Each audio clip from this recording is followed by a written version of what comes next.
We're How's it live, going? guys. We're live. Welcome back to EDC. Wait, what are we called again? We're the EDC EDC Hour. Hour with Dirk and Alex. Just kidding. Anyways, we got a very special guest I'd like to bring on tonight. A very old friend of mine who's been around the knives and has very eclectic collection. Let's bring in Tom, the casual cutter. What up, Tom? Hey, guys. Welcome. How are you? Good. Man. How are you? Fantastic. Thanks for joining us here this Sunday evening. Appreciate that. Absolutely. Whereabouts are you located, first off? I am in southern Connecticut. I've been stuck here for my whole life. Really? Okay. Well, I'm in Northern California, and I've been here almost my whole life. I spent 5 years down in Southern California, and then came back. Did my 5 years and came on back. All right, back up north. But Alex, you're in LA, right? Yep. Good old SoCal, Los Angeles. Hey, Tennessee Mike. Hey, William Carey. Welcome, guys. Got some people already popping in. That's awesome. Yeah, Tennessee Mike is my watch friend who's gotten into knives a little bit. And Will, he actually lives here in Northern California. We get together every so often. So thanks for joining in, guys. Awesome. Appreciate that. Oh, Tennessee Mike's in New England originally. Nice. Dark gravity. So I have That's a a blast ton from of content for tonight to talk about. So I Let's thought dive we right would into just it then. dive right into it. Do you guys want to do a quick pocket wrist check thingy? Or do you guys want to just dive into content? Sure. I today had the Timex Pac-Man. So that is rad, man. So It is so cool. it does the alarm and the Pac-Man sound, if I remember right. So it has an alarm and the Pac-Man sound, and then in my pocket was the Frank Fisher Battle. So I kind of went from one extreme to the other. Super expensive knife, super cheap watch. Love it. It kind of brings out your inner kid, and kind of describes from what era you come from, in a sense, Absolutely. And I had my Pac-Man socks on as well. But Sweet. Can't forget those. I won't try to do the yoga origami and get my foot up here. Or the crow. Yeah, no. What about you, Tom? What did you have in your pocket on your wrist? All right, so as of this afternoon, in the pocket is the Custom Knife Factory Sakosha. Nice. That is Very a nice. Murphy-on collaboration. I just like it. I don't know what it is. The action's good on it. It's fun to play with. And on the wrist is Apple Watch. Wah, wah, wah. That's okay.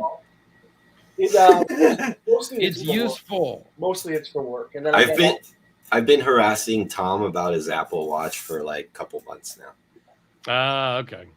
Also got one of these, a Mr. Nice Bar. I don't know if you guys know, but Nice Guy Machine Company on Instagram makes some pretty cool stuff. Pry tools, beads. It makes these little pipes, actually. He's doing some big stuff. And then, as always, I have everything I need in my little slip wallet. Oh, nice. Okay. So, That's sweet. pen. Where is it? We're backwards. Pen, flashlight, and slip joint in my wallet. That's cool. So everything's Very in nice. one pocket, and that's it. But this is on me every day. If I leave the house and forget a knife, which rarely happens, but if I do, I always have my wallet, and my Which wallet has- always has a knife. And is it always the same knife in there, or do you switch Always. that around sometimes? No, It's this is always that always one. there. Always this Okay. one. Always the Tactile Knife Company Bear Yeah. Magna Cut, super thin, like crazy thin, super Very lightweight. nice. I mean, this is almost a 3-inch blade, I think. So it's like Right. a tiny package, but it's enough to cut whatever you have to cut if you forget a knife. So He said package. package. That's perfect. I actually did a video on pry bars that goes up tomorrow because on pry bars? it's an interesting, I don't know. I You have an know- interesting thought on pry bars. So Well, so here's the thing. This is what changed my mind on pry bars. And I'll tell you why. These edges are sharp. I open Yeah. Amazon packages with these. all the time. Right. So I open boxes with this. I use the bottle opener probably the most. Okay. But whenever I want to do something and I don't want to use this to do it, whether it's Right. take a staple out, scrape something, I think, on a second thought about it, I pull this out and I just do it. Okay. I have a few of these. I have 4 or 5 different ones. This is by far the largest. It's about the size of a pencil. Right. But That's what she said. there you go. Yeah. You're on a roll. But it has He a is definitely on a roll. Yeah. So Cool. And what about you, Alex? Today I was wearing the there's a reissue Very of nice. the Timex Q, but this is Okay. the automatic version. They put a Miyota movement in it, and they also put a new bracelet for the first time in a long time. So I was kind of checking it out. It's a brand new release from Timex, and then I was actually carrying a slip joint today. I was carrying the Line Steel Thrill, is what it's called.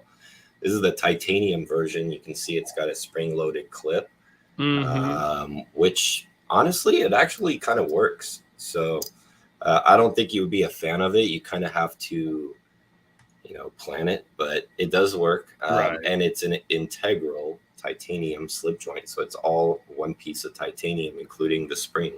wow. Yeah, it's pretty nice. It's got a nice, attractive little blade. I like it. I think you sent me that one before. I probably did. Because I don't necessarily remember the slip joint piece, but I do remember the spring-loaded clip and the integral and all that. So Yeah. And Tie Addiction, he says that pry bars are fun. He's the one who sent me 4 or 5 of them that I talk about in a video tomorrow morning. Good to see you, Tie Addiction. And then also my good buddy, Satu Dave. What's up, buddy? What's up, Dave? Yep. So very cool. Oh, the Knife Sergeant is in the house. I don't know about that guy, man. Oh, I know about that guy. Who let that guy in? So actually, talking about the Knife Sergeant, I saw a video he did this morning, which he had a very interesting title about knife collecting in general. And I suggest you guys all check it out if you haven't. It was kind of emotional in a sense, and it kind of like brought me back to a spot I was a while ago where like you have a bunch of money tied up in all your knives and everything, right? And you start to wonder yourself, like, what am I doing here? Right? I think he's having a big sale too. So, and I just put a link to that video that Knife Sergeant did in the comments, but don't go look at it now. After the video, you go look after the live, go look at it. Don't leave here. Yes. But it's there for posterity now. You guys can go watch. But it's really interesting because it's something that, we all kind of like ask ourselves. And as I've seen, Mike like go through the steps of collecting and like different levels, and myself and other friends and whatnot, we all do it where we just, we start at one spot, we start getting into bigger territory and escalating, right? And I can't speak for other people, but I remember when I was at that spot where like I started playing with like the $1,800, $2,500 knives, and I'm like, whoa. Like that's different than playing in like $1,200-$1,500 even, right? Or like the $800-$900 knives. Now I'm like, where before it was a few $100s to take the next step, but then when you get to that level, it's a few $1,000s to take the next step. It's a whole different ball game. And I realized that I told myself, well, for my lifestyle and things I like to do, and plus, like, I kind of started in the watches and things, and I like to venture in a lot of things. So for me, I was like, that's not my playground. Like, I'm not playing in that arena. Maybe I'll get one later, but I know I'm not going to be that kind of collector. Like, I may have one super fancy something at some point that I want to buy, but that's it. So I think, like, sometimes you get so overwhelmed, and then, like, the hype built into like all the things that we get into, like they're so hyped up with all these videos and YouTubers, and it's all the best stuff, and it's the fastest action, and look at these bearings and so on and so forth. And then we buy and buy. And then you're like, well, crap, I got to flip all of these because there's some more stuff out. And you just keep like in this vicious cycle sometimes where you just keep rotating so much. You don't really get to like hold on to something and appreciate it or enjoy it. Even something that's not really all that expensive or exciting. If you carry it maybe for a few months instead of a few weeks, you might have a new appreciation for it. So all that stuff kind of is just something I thought about. I don't know. What do you guys think? Yeah, I was there. I took a year off, like we talked about, because there were a couple different reasons. I mean, knives are technically my secondary hobby. My primary hobby was always motorcycles, and knives were always there from the time I was a kid. But I really got back into like collecting knives in like 2017, I want to say, 2018. And that's when I started the Casual Cutter, because I was just casually getting back into knife collecting. And then, it blew up, and I started buying a lot of knives, and I went from my first $300 knife to my first $1,000 knife real quick, like over the course of a year. Yep. Easy to do. And the further you go, the easier it is to make the next step. But then in 2020, I kind of just got overwhelmed with everything. I got overwhelmed with trying to balance the hobby with life, with work. Work really ramped up, and I couldn't keep up. And I ended up having to buy a car because my lease was up on my Jeep.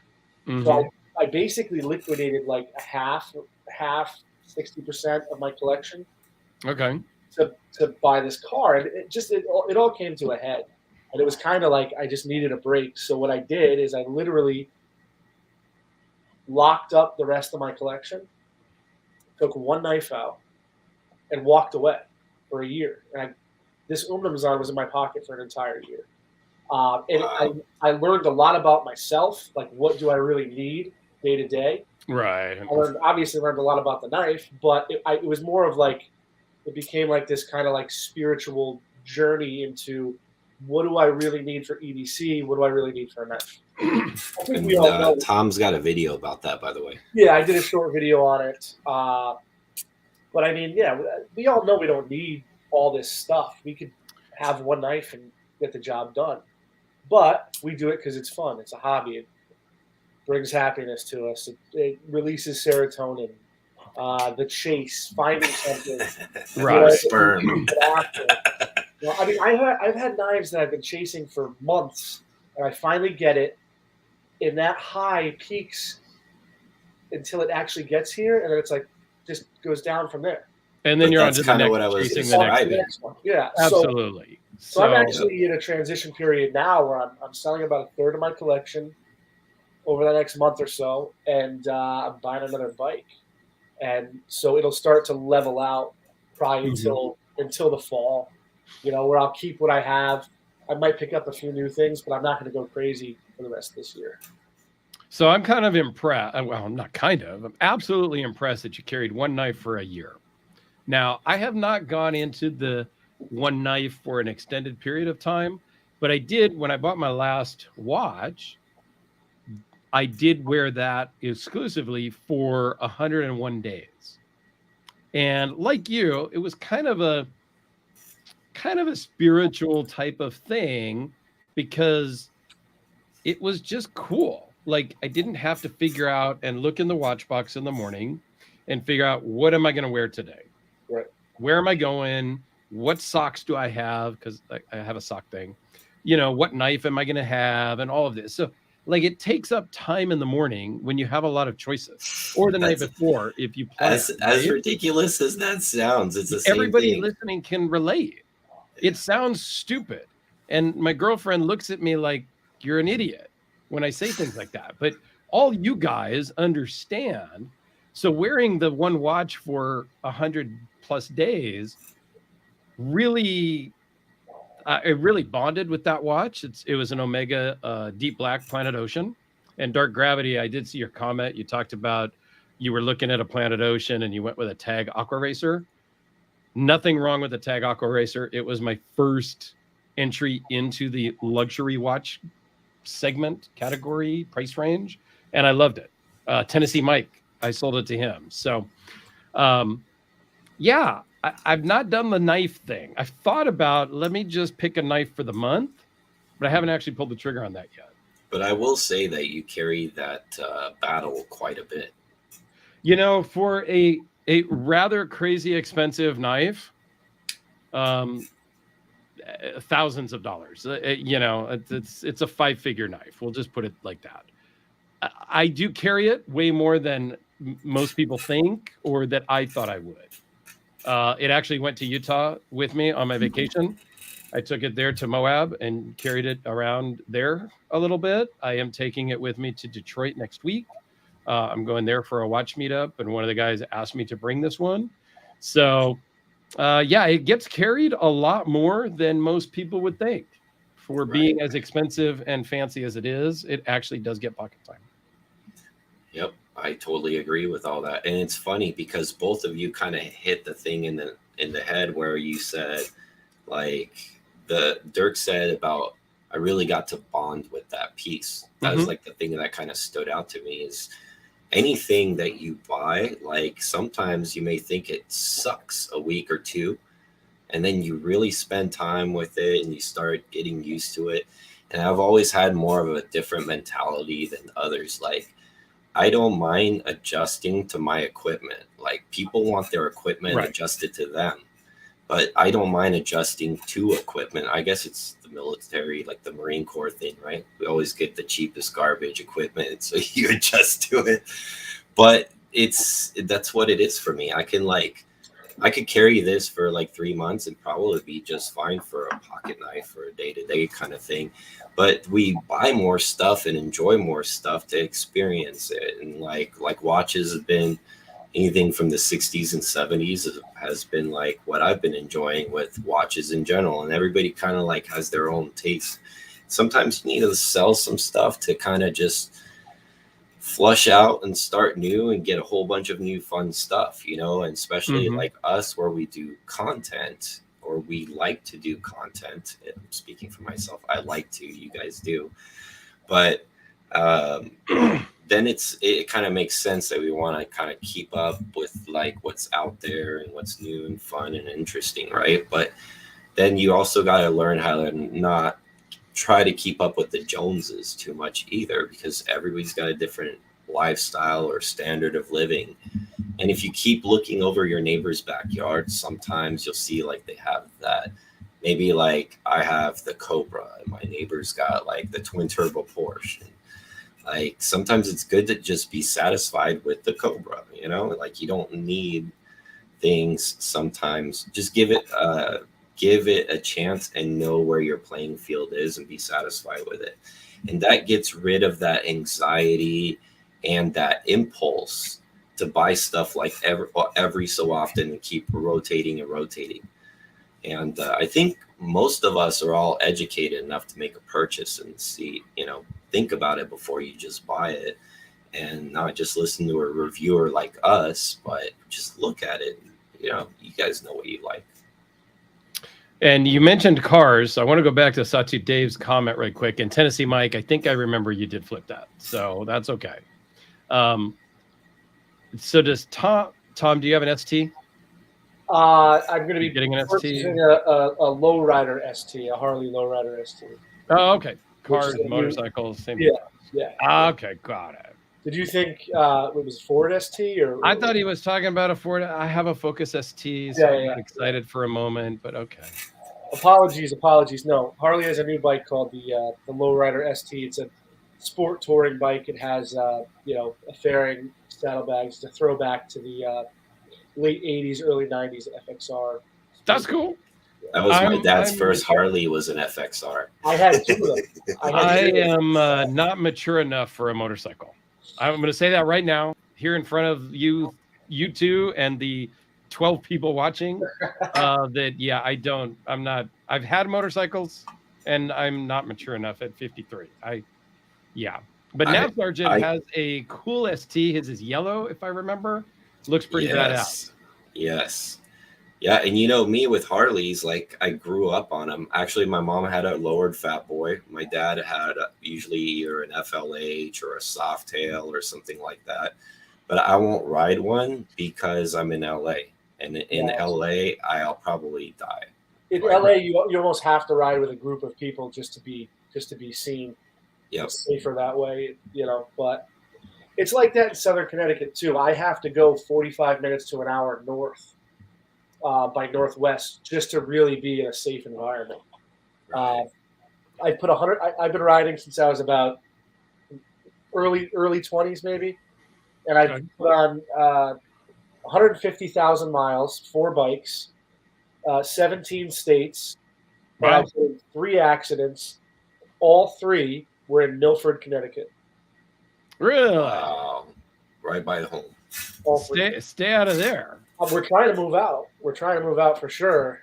It's because people don't pay attention, and like sometimes people say, "Well, I'm a good rider." I used to ride dirt bikes and Britain street bikes a little bit when I was younger, but like I won't now because I have a child and whatnot. And I went to like 7 funerals in 07, and I want to say 5 out of the 7 motorcycle car accidents were none of the fault of the rider. And they were all excellent riders, by the way. Like some of them actually raced on the track, like every weekend and stuff like that. The problem is when you're traveling fast, you don't have any protection. And these people are stupid. So where you could be smart and try to anticipate, make the right move to go left, they might go the opposite direction and run right into you, not knowing what they're doing because they get overwhelmed at the speed you're coming. Absolutely. It's the other people. It doesn't matter how good you are at riding a bike or driving a car or whatever. It's the other people on the road that generally you have to worry about. Yep. And it could be you too being stupid. Don't get me wrong. But well, that's why I don't have a bike. You don't have the control of deciding that here in LA. There's no way. They're all too crazy. Like the only way to survive in LA on a bike is a street bike that can really maneuver, and you got to stay ahead of every single car on every single front corner. Yeah, if you do that, and you're still splitting lanes, and some asshole gets mad and cuts you off when you're splitting a lane because he's late to work and you're not going to be. So, like, there's all kinds of crazy stuff here. Oh, for sure. That's another reason why I'm glad I don't live in LA anymore. I don't even like to go visit, but I do have to come down. I'm coming down in August, at the end of August for sure. And I want to come down maybe in June to see you and Tristan. Nice. I would love that. So I think the 3 of us will get together. Maybe in June, I just come down, make a short, quick weekend out of it. That sounds fun. So, all right. Yep. So I see Paul asked if I rode the Dragon. I did, Paul. I rode down from Connecticut to Tennessee by myself in 2014. Yeah. How many miles is that? Connecticut to Tennessee, close to 1,000 maybe each way. Okay. Close to that. Your ass must have hurt after that one. It wasn't too bad. I guess it depends on what you're riding, you know? Yeah, when you ride by yourself, you can go at your own pace too. You're not in a group of people where, I want to go nonstop to the next gas station. I got to pull over and pee every 10 minutes. You do your own pace. So it was kind of nice. You just can't be that guy that wants to be like more hardcore and says, screw it, I'm riding a Springer, and have that little walnut shaped helmet, you know, and you know what I'm talking about, right? Right. Yep. Yeah. And then like they're going like this, like, dude, like, man, there's some of those guys that are hardcore out there. Right. Yeah. But anyways, back to knives and back to knives. So one thing I wanted to bring up about knife collector and watches. One thing, like I always heard, like Nick Shabazz and a few other people say, like, don't get into watches, right? And as you know, like I got into watches about like 8-9 months ago or whatever, maybe. And how many do you have now? Which ones just came in? Numbers what? Number what? I said I was two boxes of 24 is 48, and those 2 boxes is it. But how many are there? 52. Okay, just say 8 months, 52 watches. Hey, let's just say like some of them, just Saying. to keep it clear here, some of them were like $25. Okay, like they're not all like they're not Rolexes, guys. So Just saying. whoa, you know, like G-Shocks, you know. I would like a nice G-Shock, I think. So I ordered another box, and now it's another 24 box, and that So now your limit is 3 boxes of 24. Yes, That's your new limit. Yes, 72. Until you hit 73, then you buy a 4th box. No. I don't have enough room on the bottom layer there. Like, that's it. I do have room for one more though, but I don't have any more room after that. So Detroit Spartan, very good friend of mine in Michigan, and I'm going to see him next weekend. Can't wait, buddy. Yeah, if you get into watches, at Stu's level, yes. At my level, maybe half of that. Everybody has their own level. But you don't have to spend $100,000 to be a watch collector and enjoy them, is what I'm saying. You can buy Seikos, and Seikos can go incredibly crazy expensive to cheap, right? Like, what do you think the price range of a cheapest Seiko you could find? What, like $120 for like a solar? To like, to what else? Like, the sky's the limit, right? Like $30,000 maybe for like a collectible spring drive or a Grand Seiko of like the top notch. I don't know. I haven't really price range for everything. Much like on my knife collection, I got $10 knife up to, you know, $10,000 knives.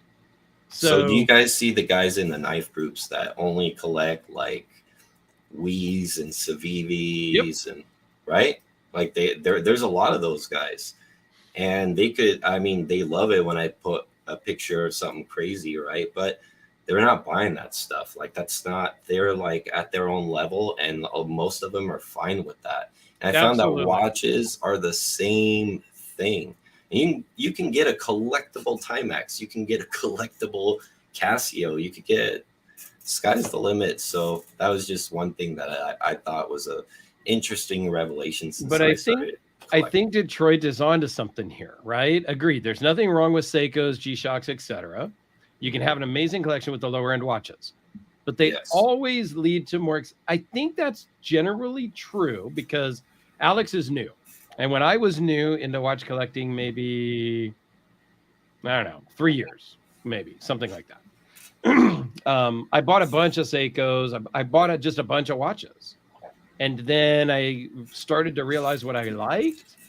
And then I started to sell some off to fund the first Rolex, to fund the first Omega, and things like that. And then I evolved in my watch collecting, much like I did with my knives.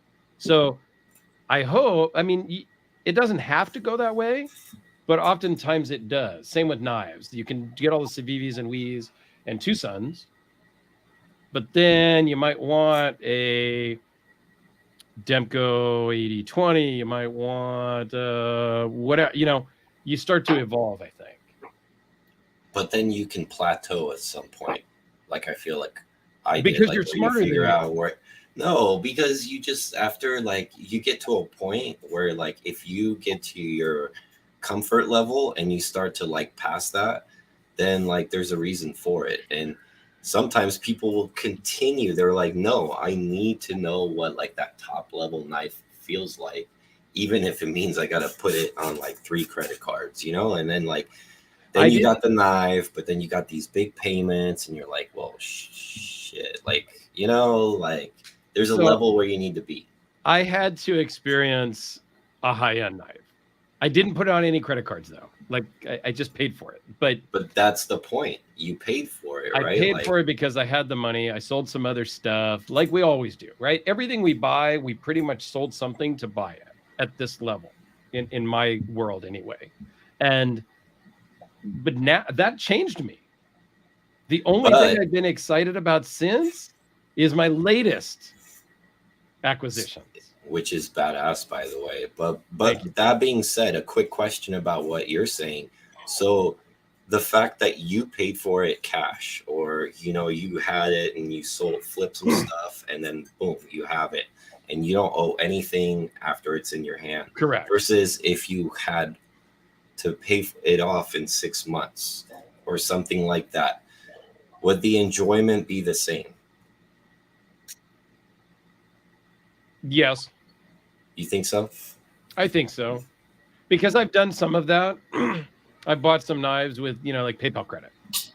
No interest for 6 months, whatever. You know, I think we've all bought something with PayPal credit.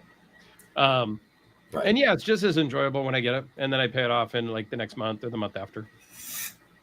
Maybe Yeah, I didn't 3 years that later, right. Detroit bought his, you know, $2,500. Thought he was doing something wrong. 3 years later, dude has an incredible collection that I can't wait to see his latest edition that he bought for his better half when I'm out there next week. Beautiful, beautiful watch. Nice.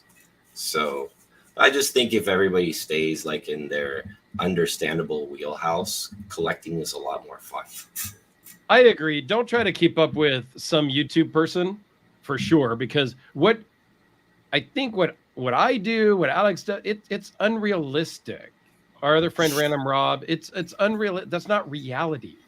I get people shipping me knives and stuff and watches all the time to try out, to video and things like that.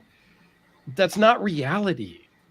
Everybody doesn't get all of these watches and knives across their desk every day for a normal average person. So don't try to keep up with the YouTube folks, and don't try to keep up with your friends either. Collect what you want to collect, buy what you want to buy, and you will be much happier. Trying to keep up with other people isn't really that fun in the moment. Yes, but it's not. Fades quick. Also. It fades real quick sometimes. It really does. I mean, I'm guilty of it. I've bought things because everybody else bought something, and I got it when everybody else got it, and I was like, it's okay. And then I quickly sold it within a month. Yeah. Because I bought it because the rest of this small group chat was buying one. So I bought one. And I was like, it's okay. And then off it went. I feel like I finally found, after years, my wheelhouse, which is kind of a ceiling of around, you know, the $1,000 to $1,200 mark is really where most of the stuff I'm finding like really make me happy. I'm comfortable carrying it, like this brown FSD, which I picked up recently. Above and beyond that, for me personally, I don't know. I just haven't gotten there yet, and I don't know if I will get there yet. But I'm like Alex said, I have an eclectic collection. Kind of, I have everything from, you know, $50 production knives to, you know, $1,200 customs. But I find that that's my happy area. You know, Carol Customs, a lot of cool like one-man shop like CNC stuff that's like, you know, American made in a garage. I just dig it. I dig the attention to detail. Shearer Goroff I got into pretty hardcore, but I just sold off a bunch. I'm down to 3, and I needed to because I need a down payment for this bike. So I liquidated some stuff, but I think I'm content with where I'm at right now, Alex. Like you were saying, like I'm good. I'm probably not going to do a lot of purchases for the rest of the year, but it always picks back up. You always get that little spark where you're like, oh, I haven't bought in a while. I'm going to go on the hunt, and that's part of the fun, right? I mean, I like this comment. If you're not having fun, you're doing it wrong. Absolutely. That's perfect. Yeah, and I say that about work also. If I stop having fun at work, it's time to find a new job. Yep. Now, I get it. There's going to be certain days that aren't fun because, well, it is work and we have to do work. But in general, if you're not having fun at work and you hate going every day, well, then it's time to find a new job. Same with watch collecting, knife collecting, pry bar collecting, motorcycle collecting, car collecting, whatever it is. When you stop having fun in general, it's time to do something different. Yep, I agree with that. So, Tom, after your year of carrying the knife I can't even pronounce. Just call it the Zahn. Yeah. The Zahn, which I've done a review on. My brother sent me one. My brother is a huge his entire collection is just Chris Reeve knives. Oh wow. So are you carrying other things now? Has your year passed? Are you on? Oh yeah, no, I just I only carried it for a year because I basically said I need a break from the knife hobby. okay, and that's when you came back to YouTube and all of that. Now you're carrying other things. Right. Yes. So it was the entire year of 2021. Got it. Okay. From late December to mid-January the following year, 2022. I carried this knife, and the reason why I carried just this knife is because this is my most sentimental knife. Okay. Because it was received as a gift for my first Father's Day. Oh, nice. So I knew I was confident that it would serve me well, and I just locked everything else away. I didn't even go into my knife box and flick stuff. Oh, you didn't even touch anything else. No. Nope. Just that in your little slip joint in your wallet, right? No, this is new. I got this year. New. Oh, that's new. Yeah. Okay, so it was just a thought. Just this phone keys wallet. I don't know if I could do that. I got to think about that now. I have a couple of knives that I could do that, I think. It wasn't really a willful decision. It was something that I just felt like I sold off half my collection. I was depressed a little bit about stuff that I had to get rid of. Right. To take care of this other expense. So I disconnected. I forcefully disconnected from the knife hobby. I didn't buy a knife for a year as well. Didn't make one purchase. Oh, I went through that. After I bought the Battle, nothing excited me, and I didn't buy anything for probably about a year, Alex, I'm guessing. I have to go back and look. But I haven't. Really. I legit haven't even bought that many since I bought the Battle. And I got that for my birthday back a year. My birthday's in March. I got it the previous March. So a year and a half-ish. Or has it been 2 years? I don't know. Whatever. But I didn't buy anything for like the rest of that year. And this year in 2022, I know we're only May, but I think I've only bought like 3 knives. And one of them was a pair. Like it was a standard custom and a full dress custom. Right. When I first came back this January, I made up for lost time, Dirk. I think I bought 15 knives in January, 15 or 20 knives in February. It's nuts. Like a guy that hasn't had a drink in like 2 years, and he's like finally at the bar. He's like, I'm fucking going for it. Yeah, I did. I went nuts. People were like, right? Oh, but the thing is this, though. I sold knives that I had to fund those knives. Yes. Right. And I wasn't keeping everything. I was trying out new things to try to reignite the passion for the hobby. So I might have came back with maybe 20 knives in my collection, and I sold like 10 of them off right away to buy 10 or 15 more knives. And I get that. I found what worked for me. I kept those, and I, moved on. And now I think I'm happy at where I'm at. I think I'm good. I don't have any desire to really chase anything. I mean, this was my last purchase, I think, which was the brown, and I love it. It's one of my favorite knives. So I have my core stuff, my stuff that I carry. I think out of my entire collection, I only don't carry 2 knives. And I'm good for now. I'm going to get that bike and enjoy the summer. And, you guys might have to have an intervention next winter when I start buying knives again. But we'll see how it goes. Okay. And you got a question.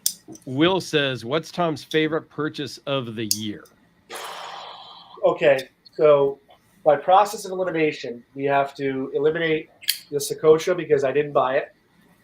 It was bartered. My Roan was bartered. I would have to say of the whole year so far, it's down to 2 knives. Hold on. I can go with 2. It's either the brown, which I just love.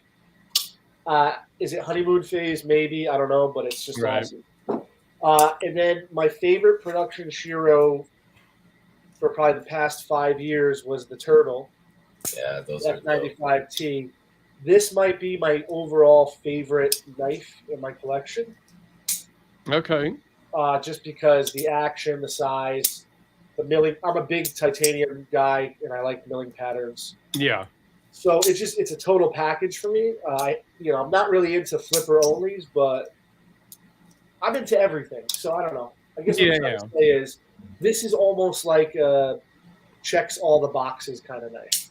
So of this year of what I still have left, yeah, it's probably the F95T or the Brown Knives FSD. Great choices. And same question to you, Alex. You've bought some stuff this year, have you, or no?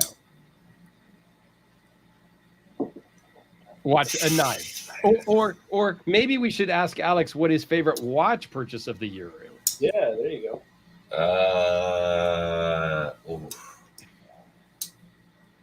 I gotta say, probably it's tough because I'm still like getting to know a lot of them. Okay. I really like the all titanium camo G-Shock that I bought from Giro. I got the black one. Right. That knife is so cool. Or that watch is so cool because you just throw it on and it works. It's you don't have to calibrate it or anything. It's always good to go. It's a total grab and go watch, which is great. I love the full titanium because of the way it feels. It doesn't really. It weighs like a plastic watch. It wears, it's kind of like a plastic, watch weight, but it's metal. And in hot and cold, it doesn't really transfer the heat that much or the cold onto your wrist because of the material. So I really do like that. And I've got the black one, which is great. And I had the more expensive MRG version that I probably should have bought from Jerry instead of letting Rob buy it. But whatever. And then that Zelos with the red meteorite dial. Oh, yeah. That titanium one. Mm-hmm. That was hell of impressive too. I mean, it's kind of a tank, but actually, you know what? I take that back. I know exactly which favorite watch it is. Okay. It's the Yema limited edition skin diver that I bought because I was staring at that thing for like 6 months before I ended up finally pulling the trigger. I was wondering if you were going to mention that one because you're super jazzed about that. Yeah, I still am just as jazzed. There's no honeymoon phase. I still love it just the same. It's awesome. That bracelet, like that reptilian bracelet, is so cool. Wears nice too. Cool. The only watch I think I've bought this year is the Pac-Man one. And really, there was just a story behind it, so it was fine. It's cool. But my favorite knife purchase has to be the full dress VC Edge. Oh, yeah. That is so cool. I had planned to buy this already this year. This was in the plan. I did a video, I think, January 1st, saying I was only going to buy like 2 knives this year. And I counted these as one because I got a standard version and a full dress version. But, yeah, it's just incredible. With a Damascus... He uses Damas steel on the DX or DS93X stuff. That is really, really cool how he inlaid that in the blade like that. It's just crazy. So even the blade has a carbon fiber inlay.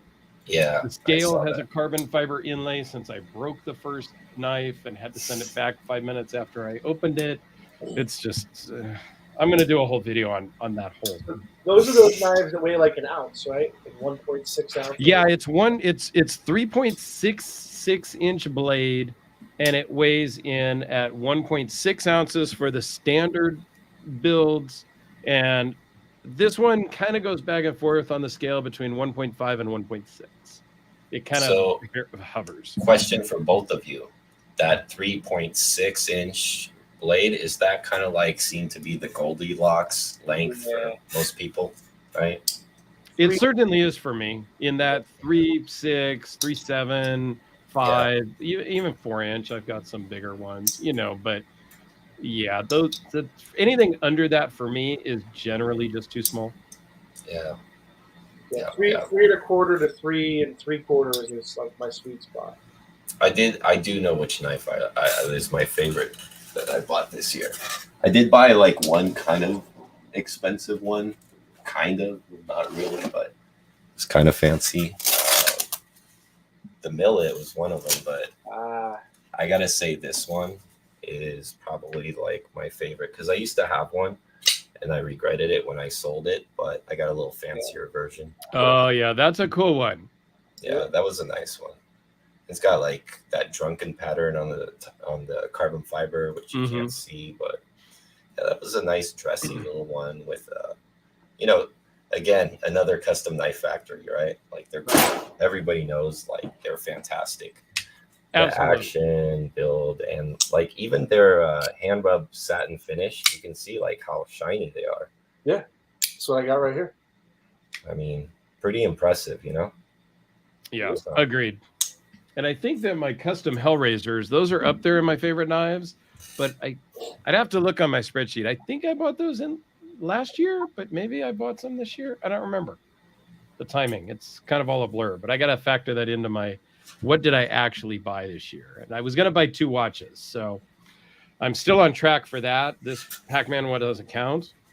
I like your system, Dirk. Like certain watches don't count. Certain pairs of knives count as one knife. Yep. I'm going to start using that myself. It was a single order. I talked with Jason about these before he did the drop. I said, look, I'm going to want a standard build and a fancy build. So I had to count them as one. And the $60 Timex, I don't really count that. I mean, I guess I do count it, but when I talked about the 2 watches I was going to buy this year, it was 2 luxury expensive watches. Right. And it'll probably be one this year. And then the other one is probably going to push into 2023. So we'll see. The availability on that other one is going to be an issue. So we're going to see about that one. These are pretty notable too, actually, this year, right? What is that? That's the chopper. Chopper from Red Horse Knife Works. Yep. Right? The first deep carry pocket one that he ever did. And then the matching Hellraiser. Yeah, those came out really good. And the pocket clips are way better than the standard ones. I'm glad that you sent them back. Ty Addiction says his favorite was the Alistair Bastion Salamander. His favorite purchase this year. Oh, that's a nice one. I actually know exactly what that is. It's not a cheap one. Weber is sort of a unique watch, my EDC. I'm not familiar with that one. I'm going to check that out. I'm curious.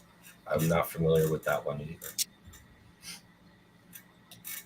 So, Tom, when are you going to buy an automatic watch, man?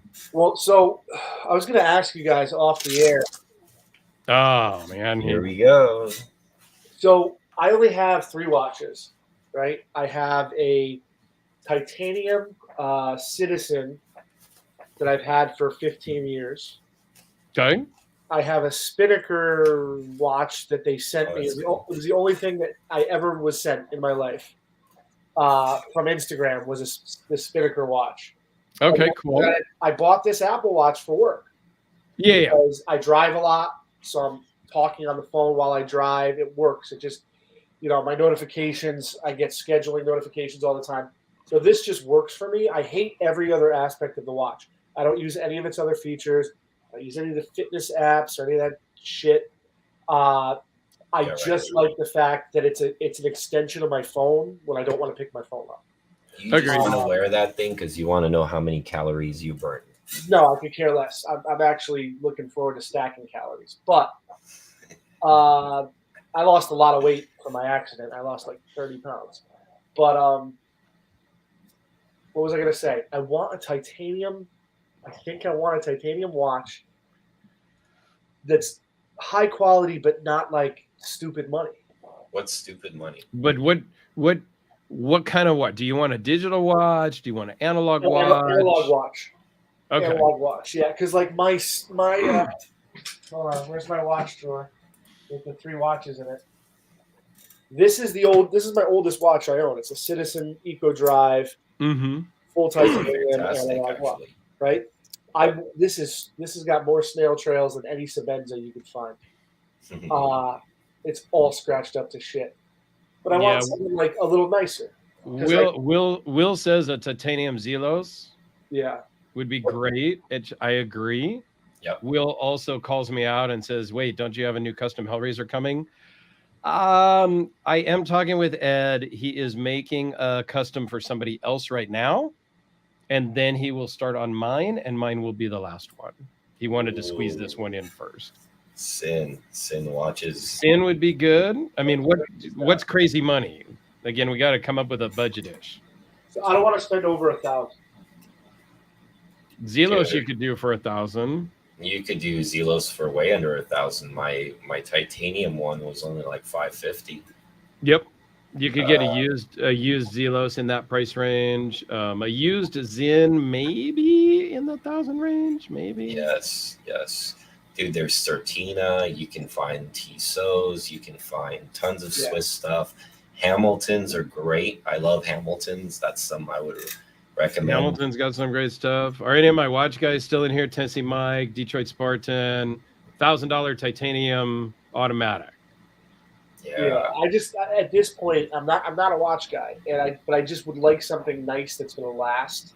Yeah. That I can wear every day and fits everything I carry is titanium. So Hamilton khaki, yeah. Hamilton makes some great stuff. They even make some great stuff that's not titanium. So I mean, there are options there as well. Yep. There's also lots of micro brands that do. Oh, Boulder's a great one, right? Boulder's like 550, and they do titanium divers, 40 millimeters, 44 millimeters.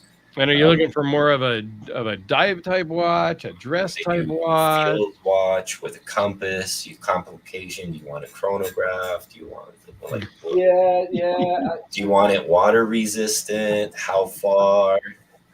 So I like the style of diver watches.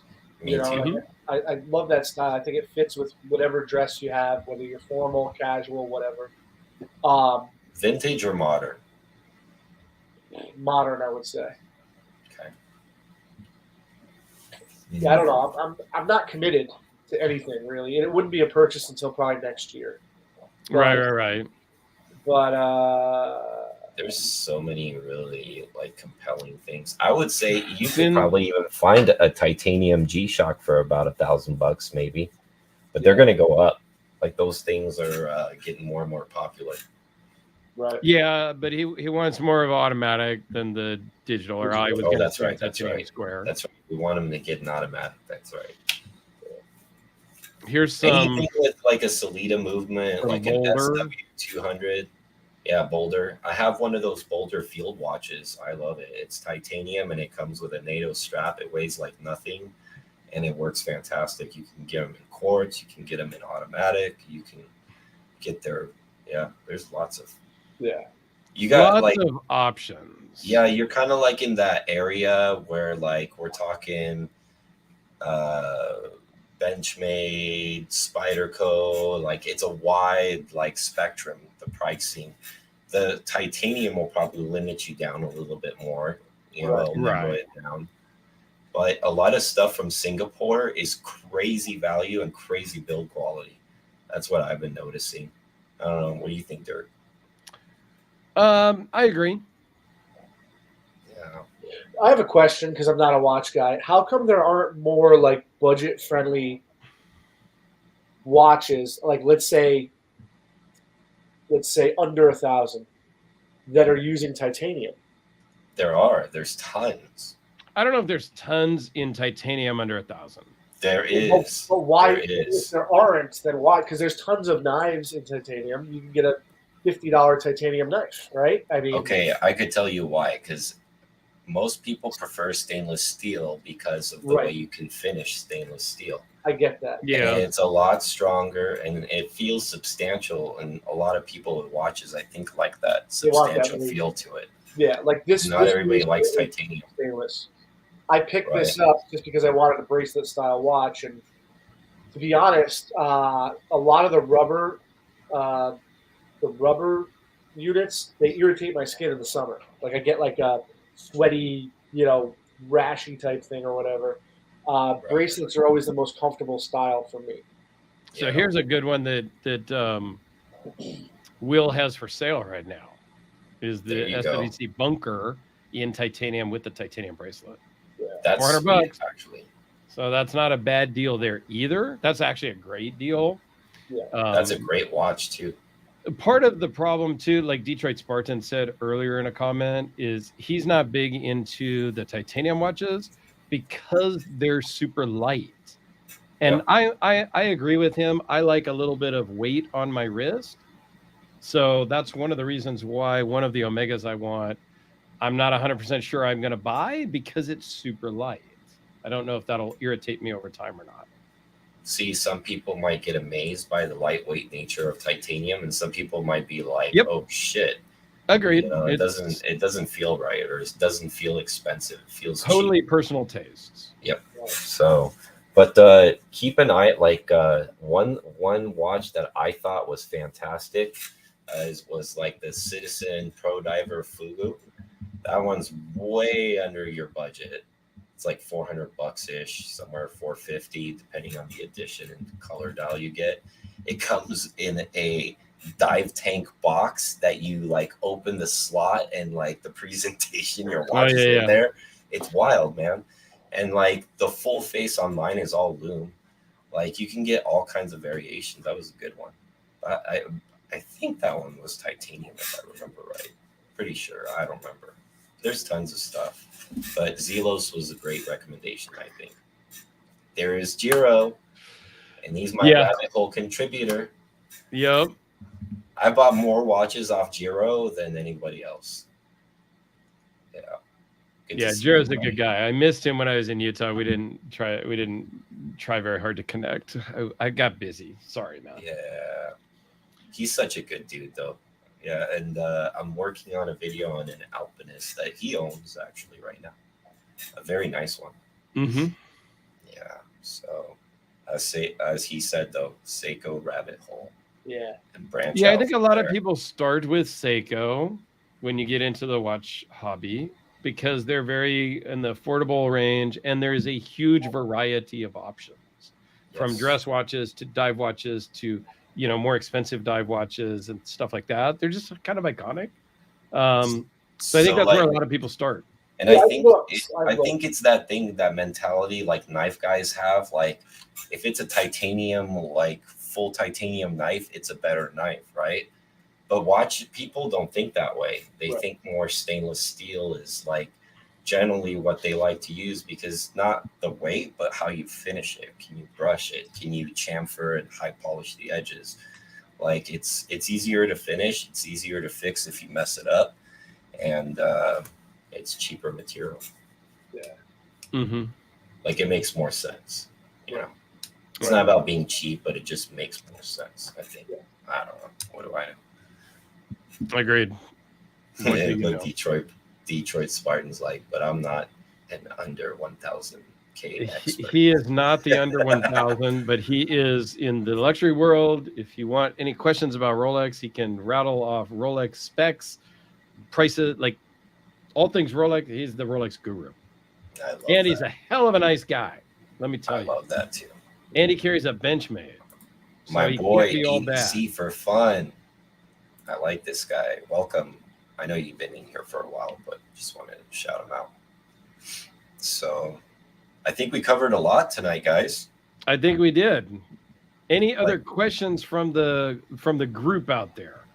A couple of people watching before we wrap up here. Let's see if there's any other questions. And while we wait for those questions, Tom, tell us a little bit about your channel and where you're going to go from here. Agreed.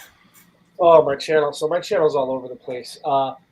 Work got really busy over the past month, and I had a sinus infection that's still not cleared up. So I made 1 or 2 videos over the past 30 days. I think one was a short that I just copied over from Instagram today, and one was a video I put. Yeah, so I posted today for the first time in a month. But I have a ton of content that I'm going to have for about 3 or 4 more weeks. I showed you guys. Bag full of knives here, another bag. So I think I'm just going to start busting out like a video or 2 a week just to get through that and keep some content in the channel.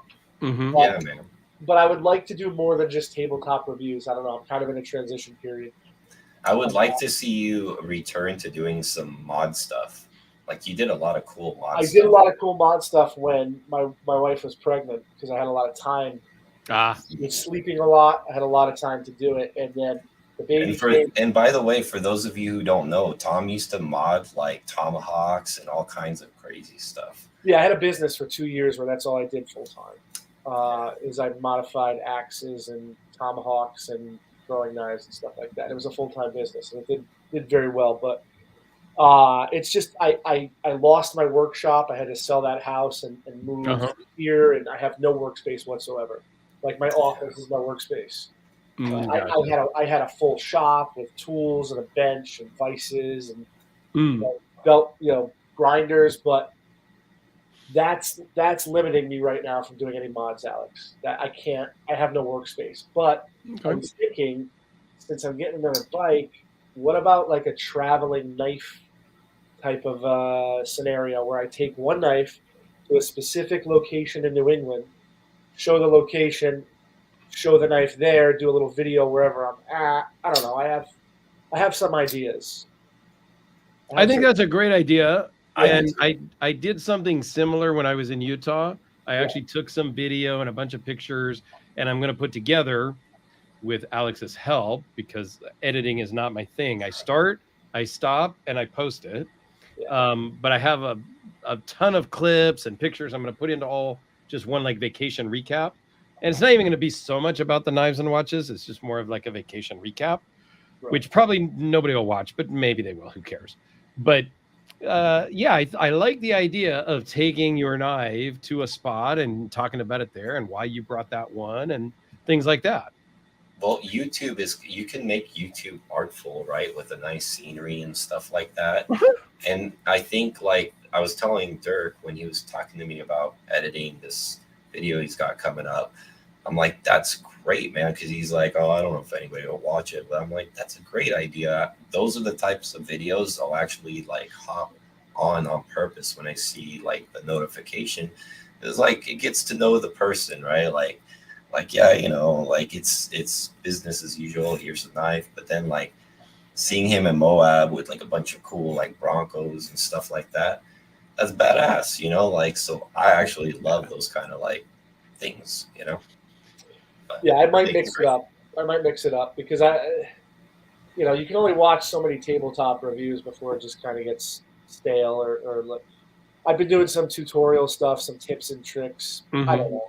I want to post things that I would find interesting myself I versus, agree. versus just like, here's a knife. Here's Yep. what I like about it. Here's what's good about it. Here's what I don't like about it. I was never really a reviewer. I would just post what I like. I got something cool, show and tell. Here we go. End of story. Right. But I can tell you the mod videos that I did were the ones that were the most popular. Yeah, I love those. Okay. Man. Those are fun. By far. And I think that goes back to what we were talking about earlier, Dirk, off the air, was if you can provide entertainment through education, Yep. people love that stuff. They love to see how it's made, how it, so yeah, I mean, I think my most successful video, besides my most successful YouTube video was the very first video I ever posted. It blew up tremendously within a year, but second best was a mod video. It was a tutorial on how to mod, how to do acid etching and stone washing. Yeah. So Yeah. That's cool. yeah. Yeah, I think you just got to do a variety. Like, I'm just going to post up whatever I kind of feel like, and I'm going to do it how I do it. And I'm totally not doing it the right way to meet the algorithm and all this stupid crap. And all of my other Oh yeah. friends have 9, 10, 12,000, 100,000 viewers and subscribers and all that stuff. And I get like, I don't know, I just hit 5,000 subscribers, and my I'm videos just get at like 1,800.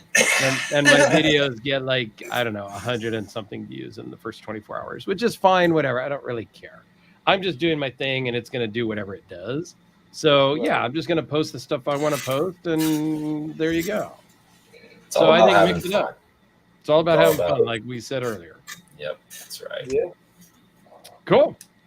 Well, I think that Very pretty good. much wraps it up, guys, for watching. Thanks for watching and chiming in with your questions. And it's always good to hear from my watch friends in the lives as well. So that's cool.